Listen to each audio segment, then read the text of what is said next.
सभी को सादर नमो नमः। आज कक्षा के तृतीय दिवस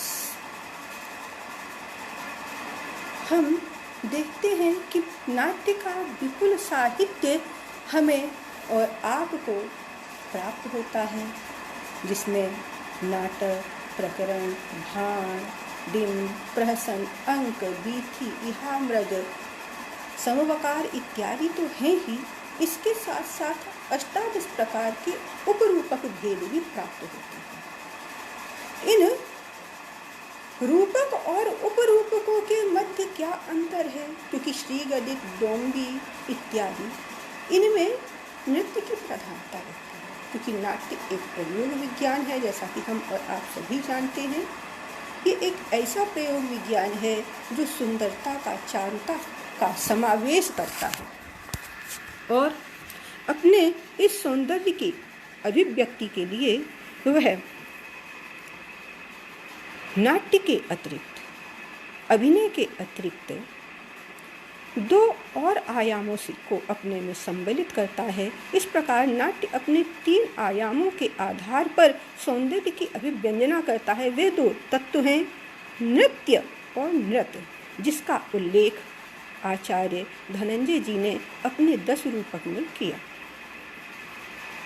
आचार्य ने कहा, अन्य भावाश्रयम नृत्यम, जो अन्य भाव पर आश्रित हो, अर्थात जो किसी शब्दार्थ की भावाव्यक्ति पर आधारित हो, उसकी भाव प्रवणता को बड़े ही सुंदरता से प्रस्तुत करे, वह नृत्य है। नृत्य शब्द नृति गात्र विक्षेपणे धातु से उत्पन्न हुआ है, जिसका अर्थ है अंगों का संचालन, अंगों का चलायमान होना। क्योंकि नृत्य में आंगिक पक्ष का प्राधान्य होता है और नृत्य करने वाले की संज्ञा नर्तक होती है, जबकि नाट्य में रस का प्राधान्य होता है, उसमें रस का ही प्रामुख्य है और नृत्य में भाव का प्रामुख्य है। नाट्य चतुर्विध अभिनय के आयाम से रस निष्पत्ति को प्राप्त होता है। वहाँ विभागों के द्वारा, पात्रों के द्वारा बोले गए संवाद, की गई क्रियाएं, उनके 4 प्रकार के अभिनय से ही वह रस अभिव्यक्त होता है। जबकि नृत्य में कोई गायक गायन करता है और नर्तक उसके शब्दों के आश्रय पर उसके भावों को अपनी आंगिक क्रियाओं के माध्यम से अभिव्यक्त कर देता है। तो नृत्य और नाटक के मध्य इस भेद के साथ ही नाटक का प्रस्तुतिकरण करने वालों की संज्ञा नट होती है, जबकि नृत्य के प्रस्तुतिकरण करने वालों की संज्ञा नर्तक हुआ करती है। आचार्य नंदिकेश्वर ने भी कहा है कि जो भाव और अभिनय से अभिव्यक्त विशेष अभिव्यंजक प्रक्रिया है, जो ताल और लय पर आश्रित है, उसकी संज्ञा नृत्य है। ये राजसभाओं में हुआ करता है और चूँकि भाव का बहुत अधिक परिपोषक होने के कारण ये नाट्य के लिए भी उपयोगी है।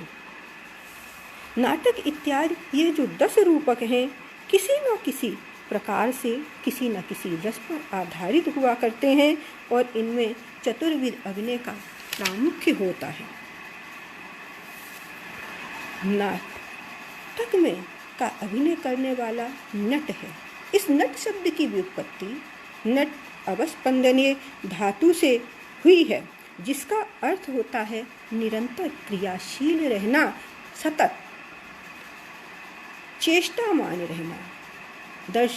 नट जब तक मंच पर रहता है वह सतत क्रिया में लगा रहता है, वह सतत कोई ना कोई चेष्टा, चाहे वो आंगिक हो, चाहे वाचिक हो, चाहे सात्विक हो, कुछ ना कुछ वह अवश्य में और चाहे आहार में तो होती ही होती है। तो इस प्रकार से वह कोई ना कोई क्रिया कर रहा होता है, मंच को संचालित कर रहा होता है। तो नाट्य करने वाले की संज्ञा नट है, जबकि जो नृत्य है वह भाव पर आधारित है। और उसको प्रस्तुत करने वाले की संज्ञा नर्तक हुआ करती है। नाट्य और नृत्य दोनों में यही विषय भेद है, स्वरूप का भेद है, कर्ता का भेद है और संज्ञा का भेद है।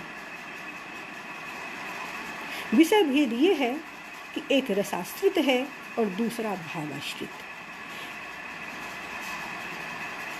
एक संपूर्ण रस निष्पत्ति के स्वरूप को प्राप्त हो रहा है और दूसरा भाव व्यंजकता को प्राप्त हो रहा है। नाटक इत्यादि रूपकों में भेद किए जाने का आधार उनमें आए पात्रों की परिस्थितियाँ और उन परिस्थितियों के आधार पर पात्रों के द्वारा किए जाने वाले कार्य हुआ करते हैं। वह वाक्यार्थ के संयोग से रस को उत्पन्न करते हैं और उन पात्रों के प्रति शब्दार्थ भाव को प्राप्त होकर के रस रूपी भगीरथी को प्रवाहित करता है। अतः नाट्य सदैव रसात्मकता से परिपूर्ण रहते हैं और नृत्य ताल तथा लय के साथ गाई जाने वाली पदावली के पर उसके शब्दों में आए भावों की प्रवणता को दिखलाते हैं, जो अपने सौंदर्य के कारण देखने योग्य होती है। इसलिए इसकी संज्ञा प्रेक्षणीय की गई है और प्रेक्षण जो भेद है उपरूपकों का वह इसी पर आधारित है, क्योंकि यहाँ विभाव का या विभावानुभाव का अभाव हुआ करता है। नृत्य में कभी भी कोई विभाव नहीं होता, कोई पात्र नहीं होता, अपितु जो गाया जा रहा है उसी के आधार पर नर्तक अपनी कला का प्रस्तुतिकरण करता है। नाट्य और नृत्य में कुछ समानताएं एवं कुछ असमानताएं दृष्टिगोचर होती हैं।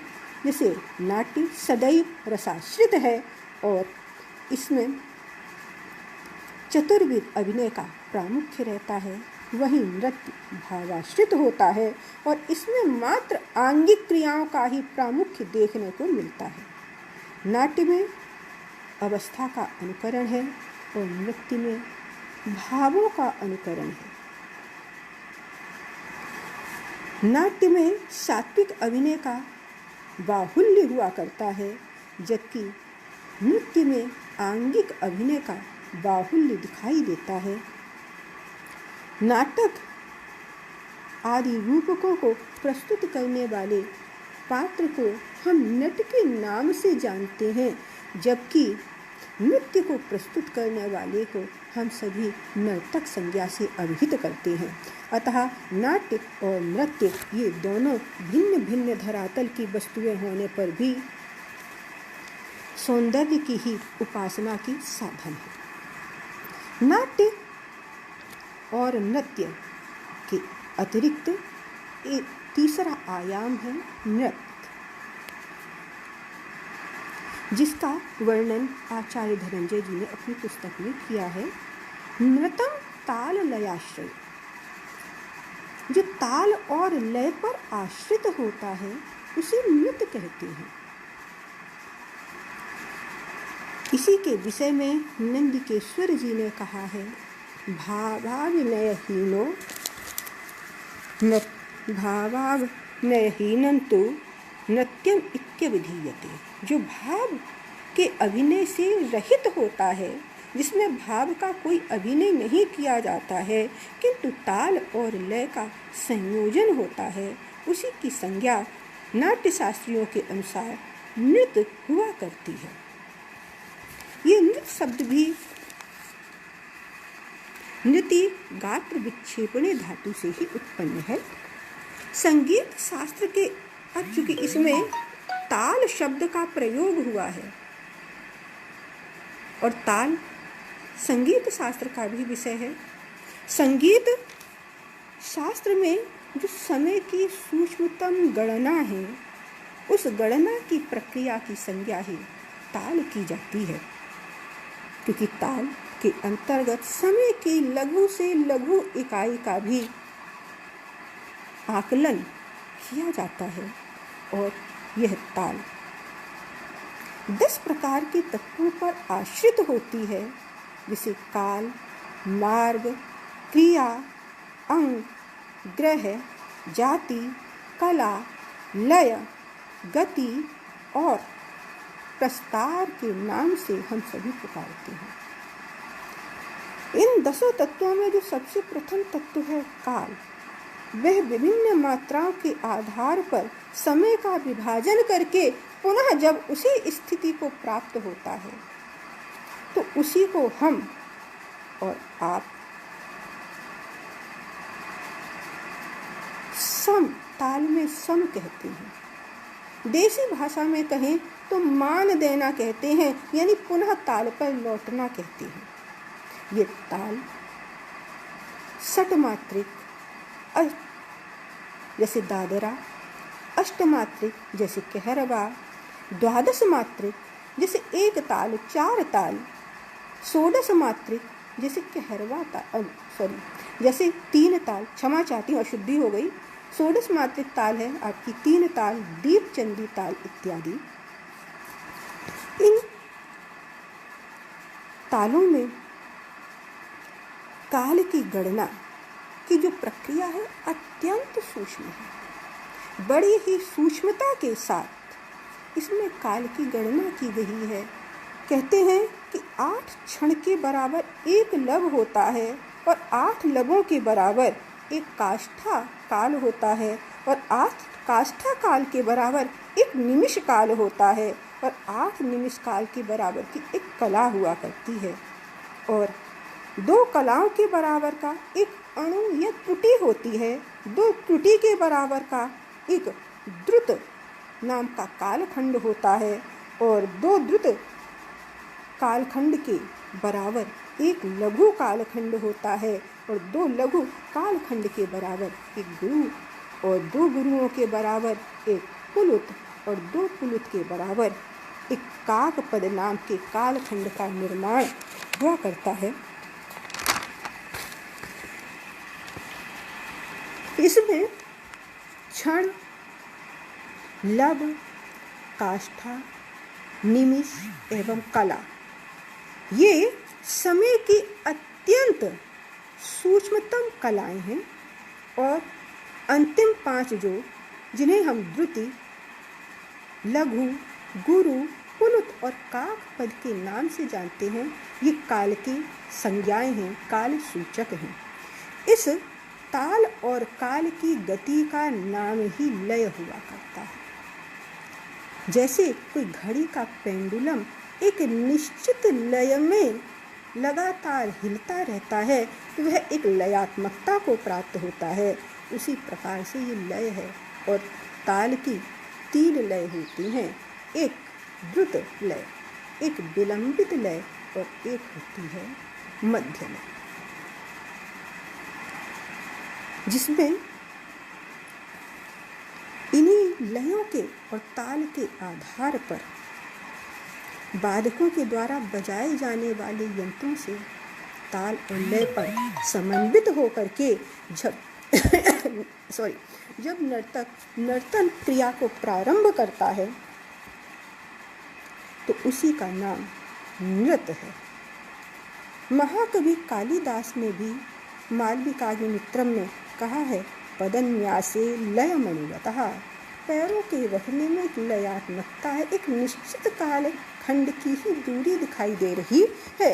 यहाँ पर विन्यास में भी लयात्मकता है तो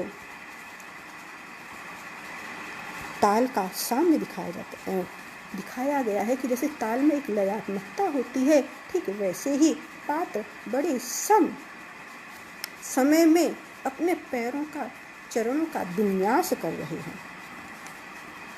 नृत्य और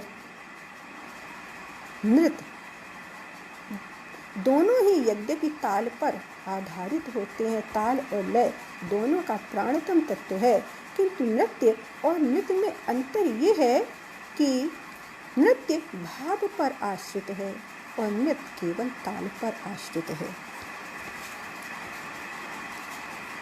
नृत्य और नृत्य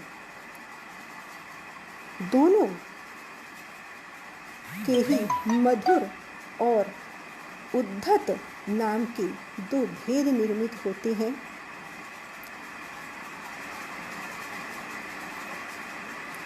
भुवादिगण में आई णट धातु के आधार पर ही नट, नर्तक और नृत शब्दों की व्युत्पत्ति मानी जाती है, ऐसा भी प्राप्त होता है। अब ये नृत्य और नृत्य जो कि उद्धत भी हैं और सुकुमार भी, इनके दो भेद पुनः हो जाते हैं, एक मार्गी और दूसरा देशी। जो इसी के विषय में आचार्य धनंजय जी ने कहा है, आद्यम पदार्था विनयो मार्गी देशी तथा परम। जो आद्य है, नृत्य है, वह शब्द और अर्थ के अभिनय से युक्त होने के कारण मार्गी है, क्योंकि इसमें एक सरणी है, शब्दार्थ की सरणी पर नर्तक अपने द्वारा भावों को अभिव्यक्त करता है, इसलिए इसको मार्गी नृत्य कहना चाहिए। और जो इससे भिन्न है, जिसमें कोई सरणी नहीं है किंतु केवल लयात्मकता है, वह देश, उसको नृत्य कहना चाहिए। क्योंकि नृत्य में शब्दार्थ की प्रक्रिया का, शब्दार्थ के भावों का अनुगमन होता है, भावों की अभिव्यंजना होती है और एक निश्चित पद्धति का नर्तक के द्वारा अनुकरण किया जाता है, इसलिए यह मार्गी नृत्य कहलाता है। इसी को हम शास्त्रीय नृत्य भी कह सकते हैं, जैसे आपका कथक, जैसे भरतनाट्यम, जैसे ओडिसी, जैसे कुचिपुड़ी इत्यादि। और जो केवल ताल और लय पर स्थित होते हैं और स्थानीय होते हैं, देश विशेष में होने वाले होते हैं, उनको हम नृत्य कहते हैं। इसके विषय में आज संगीत दर्पण कार ने भी कहा है, तत्तद्देशस्थया रीत्या यत्तु स्यात् लोकानुरञ्जनं देशे देशे तु संगीतं तद्देशी इत्यवधीयते।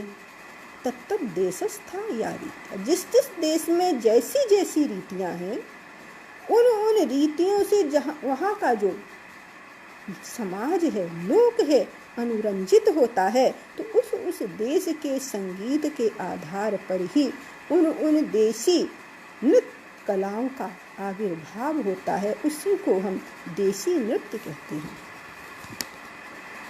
यह था हमारे उत्तर प्रदेश का जो देशी नृत्य है, राई, चरकुला इत्यादि, झूला नृत्य इत्यादि, पंजाब का भांगड़ा, गिद्दा, गुजरात का भंवई,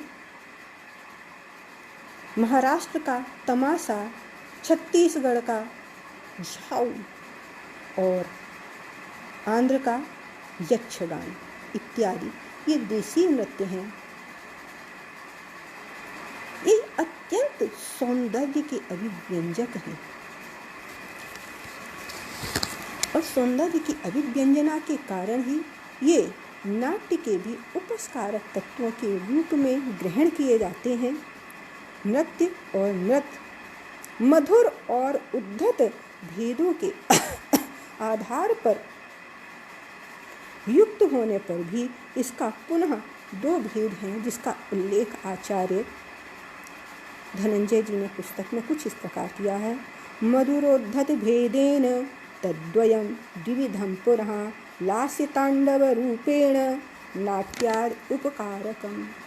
मधुर और उद्धत भेद के कारण वह जो दो हैं, नृत्य और नृत्य, पुनः दो भागों में विभक्त होते हैं, एक लास्य और दूसरा तांडव। और ये लास्य और तांडव इस नाट्य कला के उपकारक ही हैं, इस नाट्य कला की सौंदर्य की वृद्धि करने वाले तत्व हैं। तांडव भगवान शिव के द्वारा दक्ष के यज्ञ विध्वंस के समय उद्धत होकर के जो अंगहार रेचक पिंडबंध युक्त नर्तन किया, क्रोधवशात नर्तन किया गया और उनके शिष्य महाप्राज्ञ तंडु के द्वारा बाद में जिसे संगीत से संबलित कर दिया गया और भरत मुनि को नाट्य के लिए प्रदान किया गया, उस नर्तन की संज्ञा तांडव है। स्वयं भरत मुनि ने भी नाट्य शास्त्र में कहा है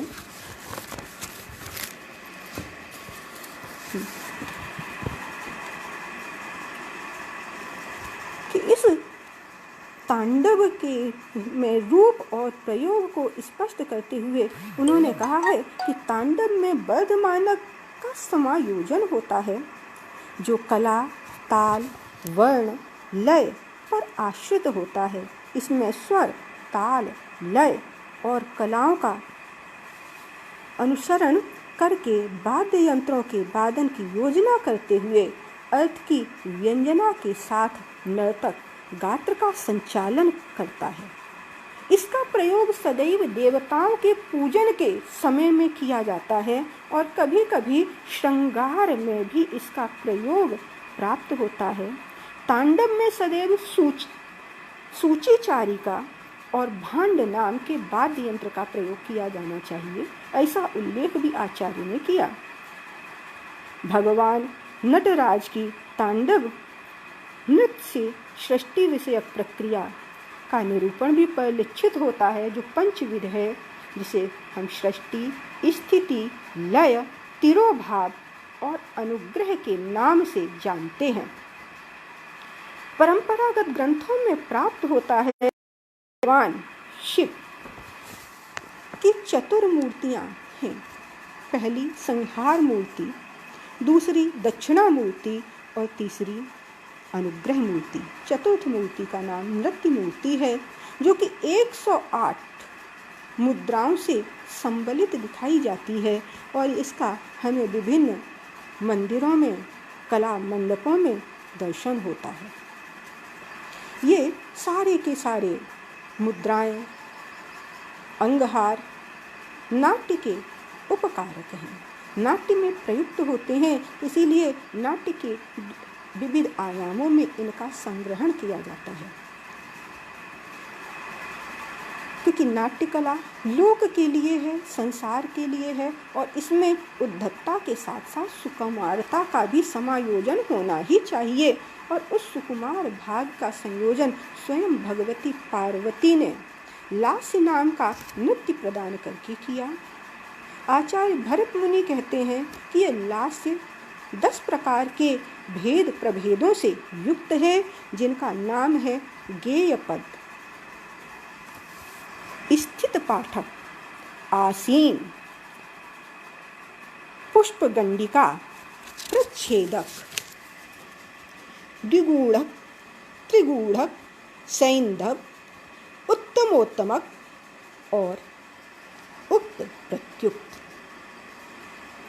इस प्रकार नृत्य और नृत्य के विषय में जब हम विवेचन करते हैं तो नृत्य सदैव भावों पर आश्रित है और नृत्य केवल गात्र विक्षेप पर, अंग की संचालन प्रक्रिया पर आधारित होता है और ताल लय पर आधारित है। यहाँ नृत्य में किसी पदार्थ या विषय का अभिनय होता है, जबकि नृत्य में ऐसा कोई भी विषय हमारे सम्मुख नहीं आता, वहाँ केवल ताल और लय का प्रामुख्य ही दिखाई देता है। नृत्य का क्षेत्र व्यापक है, नृत्य का क्षेत्र स्थानीय हुआ करता है। इस प्रकार से नाट्य, नृत्य और नृत्य ये तीनों नाट्य शास्त्र की विकास परंपरा के द्योतक हैं। इसमें नाट्य जो कि लोकाभिरंजन के लिए है, उसमें सुख दुखात्मक मानवीय चरित्र की विभिन्न प्रकार के स्वरूपों के द्वारा जो मानवीय जीवन की सरिता को उपकरण बनाने के लिए गतिशील रहती है, उसी प्रक्रिया का नाम नाट्य है। नाट्य में सादृश्यमानता के कारण ही, नाट्य में समान रूप सादृश्यता दिखने के कारण ही इसकी संज्ञा रूप अथवा रूपक भी होती है। धनंजय जी ने यही स्पष्ट करने के लिए कि रूप, रूपक और नाट्य शब्दों का प्रयोग ठीक उसी प्रकार है जैसे शक्र, इंद्र, पुरंदर, पुरहुत इत्यादि सारे शब्द एक पर्यायवाची के रूप में प्रयुक्त हुआ करते हैं।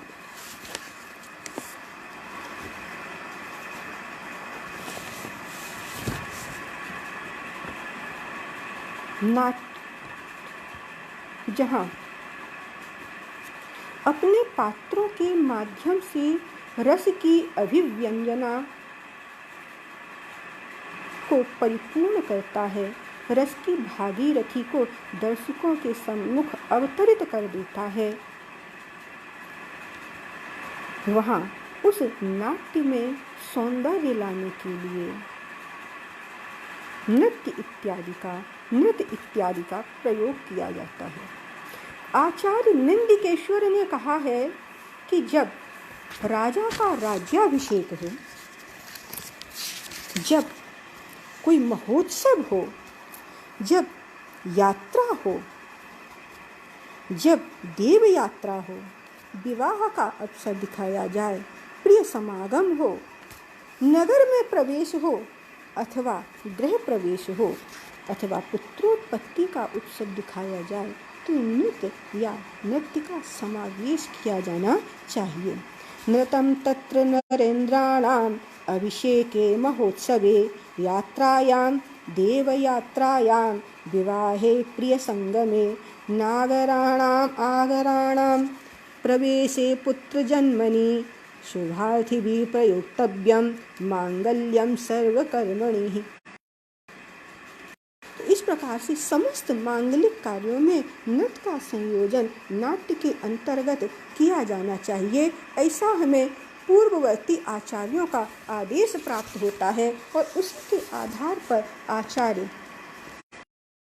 दश रूपककार ने भी अपने इस ग्रंथ में रूपकों का उल्लेख करने के अनंतर नृत्य और नृत्य का उल्लेख किया। अब अस्तु, ये तो नाट्य के त्रिआयामी चरित्र का, नाट्य के त्रिमुखी स्वरूप का या 3 डायमेंशनल इफेक्ट का प्रभाव आचार्य ने बताया। पर ये नाट्य जिसके 10 भेद और 18 उपभेद हैं, ये किस प्रकार से बनते हैं? क्योंकि अवस्थानुकृतिम नाट्यम कहा था, तो अब इसी अवस्थानुकृतिम नाट्यम, तो नाट्य के ये 10 भेदों का कारक क्या है, क्यों और कैसे ये उद्भूत होते हैं, इसी आशंका का समाधान करते हुए आचार्य ने कहा है, वस्तु नेता रसस्तेषां भेद का वस्तु च द्विधा तत्राधिकारिकं मुख्यांगं प्रासंगिकं विदुः। वस्तु नेता और रस, वस्तु नेता रस ही उस नाट्य तत्व के विभाजक तत्व हैं, जिनसे 10 रूपक और 18 उपरूपकों का सृजन होता है। इसमें वस्तु नेता रस, ये 3 ऐसे तत्व हैं जिनके आधार पर हम नाटकों का विभाजन किया करते हैं। तो वस्तु च द्विधा, वस्तु 2 प्रकार की है। इस वस्तु के विषय में आचार्य भरत मुनि ने भी कहा है, इतिवृत्तं द्विधां चैव बुधस्तु परिकल्पयेत् आधिकारिकम् एकं स्यात् प्रासंगिकं मथा परम्। और इसी इतिवृत्तं द्विधा, वह वस्तु ही इतिवृत्त के नाम से आचार्य भरत मुनि ने कही है। परवर्ती आचार्य राज विश्वनाथ ने भी इसी प्रकार से कहा है कि इदं पुनर्वस्तु बुधै द्विविधं परिकल्प्यते आधिकारिकम् एकं स्यात् प्रासंगिकम् अथा परम्। वस्तु या इतिवृत्त क्या है ये? कैसे निर्मित हुआ है? इस प्रश्न का जो मुझे लगता है आशय यही है कि नाट्य का जो भौतिक कलेवर है, नाट्य का जो शरीर है, वही वस्तु है और वह कवि के अंतःकरण से निकल के बैखरी रूप में, ग्रंथ के रूप में आकार होता है और वह वस्तु च पर यहाँ पर इतिवृत्तंच वस्तुंच, वस्तुचा द्विधा है ना। तो चार शब्द यहाँ पर उपरूपकों के संयोजन के लिए आया है कि ये चाहे 10 प्रकार के मुख्य नाटक हों या आपके 18 प्रकार के उपरूपक हों, सभी में इतिवृत्त मुख्य होता है, शरीर होता है, क्योंकि बिना शरीर के रस रूपी आत्मा कहाँ टिकेगी। इसलिए इसी कथा वस्तु, इसी इतिवृत्त को काव्य का शरीर माना गया है और वह काव्य का जो शरीर है द्विविध हुआ करता है, 2 भेदों वाला है। जो मुख्य कथा वस्तु होती है उसे हम और आप सभी आधिकारिक कथा वस्तु कहते हैं। जैसे रामायण में भगवान राम की कथा वस्तु, महाभारत में पांडवों की कथा वस्तु,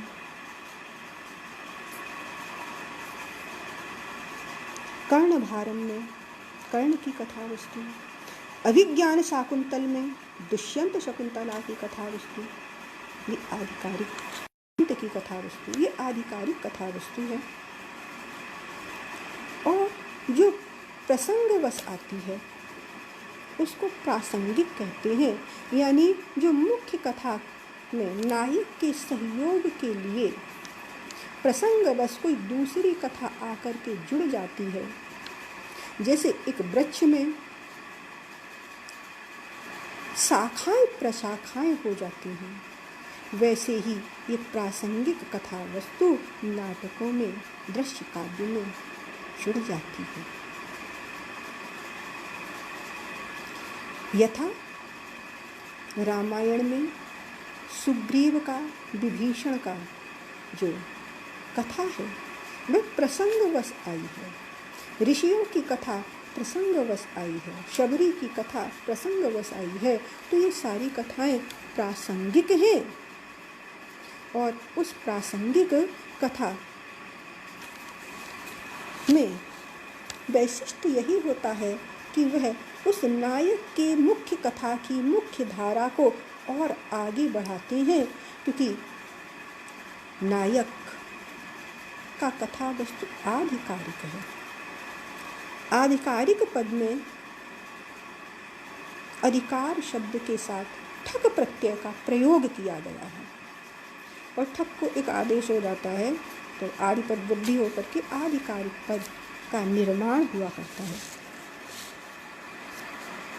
आधिकारिक कथा वस्तु यानी मुख्य नायक की जो मुख्य कथा है वह कथा वस्तु, वह कथा कलेवर जिसको हमने अपने नायक के उद्देश्य के लिए, नायक की फल प्राप्ति के लिए सृजित किया है, वह कथा वस्तु आधिकारिक है। और उस नायक के कार्य में जो सहयोग करने वाली प्रसंगवश कथा आ जाती है, उस कथा को हम और आप प्रासंगिक कथा के नाम से जानते हैं। इसके आगे आचार्य ने कहा है, अधिकार फल स्वामी अधिकारी च तत्प्रभु तन्निर्वृत्ति अभिव्यापी वृत्तम स्यात् आधिकारिकम। अधिकार फल स्वामी, अधिकार रूपी फल पर जिसका स्वामित्व होता है, अधिकारी च तत्प्रभु, और अधिकारी ही उसका स्वामी है। जब तक निर्वृत्ति नहीं होती है, उनका कार्य परिपूर्ण नहीं होता है। ऐसा जो इतिवृत्त है उसी को आधिकारिक इतिवृत्त कहते हैं। यथा अभिज्ञान शाकुंतल में वैखानसों के द्वारा राजा को आशीर्वाद दिया जाता है, चक्रवर्ती पुत्रम अवाप्नुहि, राजन चक्रवर्ती पुत्रम अवाप्नुहि। यहीं से राजा को चक्रवर्ती रूपी पुत्र रूपी फल की प्राप्ति। अब जब तक वह नहीं होगी, सर्वदमन की प्राप्ति नहीं होती है, तब तक वह दुष्यंत का चरित्र आगे निरंतर क्रियाशील रहता है, उसकी कथा वस्तु आधिकारिक बन जाती है। आचार्य भरत मुनि ने भी आधिकारिक कथा वस्तु के बारे में कहा है कि यत् कार्ये ही प्राप्त्याशः सामर्थ्यं परिकल्पयेत तद आधिकारिकं ज्ञेयम् अन्यत् प्रासंगिकं विदुः। जो फल की प्राप्ति की आशा से कार्य सामर्थ्य के अनुसार किया जाए, अपने सामर्थ्य के आधार पर, नायक की सामर्थ्य के आधार पर जो फल प्राप्ति की आशा के लिए कार्य किया जाता है, वही आधिकारिक इतिवृत्त होता है। नायक के द्वारा अपनी सामर्थ्य से जो फल प्राप्त होता है, वही उसी का चरित्र आधिकारिक हुआ करता है। इसी को आचार्य विश्वनाथ ने भी यही कहा है कि अधिकार फल स्वाम्यम अधिकारी च तत्प्रभु तस्येति वृत्तम कवभिः अधिकारिकम उच्यते।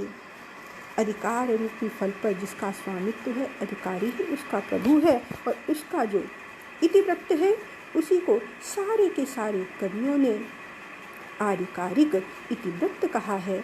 ऐसा समस्त विद्वानों का मानना है। इस आधिकारिक कथा वस्तु के आधार पर ही नाटक अपनी उत्तमता को प्राप्त होते हैं। तो नाटक का सबसे प्रथम विभाजक तत्व, नाटकों में भेदों का निर्माण करने वाला जो सबसे प्रथम विभाजक तत्व है, वह है वस्तु। वस्तु ही नाटक का भौतिक शरीर है, उसी में रसों का आधान होता है। यह वस्तु ही ऐसा तत्व है जो दो प्रकार से होता है, एक मुख्य और एक प्रासंगिक। इसी के साथ मैं आज अपने इस अभिभाषण को विराम देती हूँ। साथ ही कक्षा चल रही है, किंतु मुझे कुछ प्रश्न पूछने का अधिकार है क्या, और क्या उसका उत्तर आएगा? मैं इसी कामना से कि संभवतः उत्तर आएगा पूछना चाहूँगी कि ताल पर आश्रित नाट्य का कौन सा आयाम है? कृपया उत्तर देकर अनुग्रहित करें। इसी के साथ आप सभी को सादर पुनः मैं प्रणाम करती हूँ। धन्यवाद।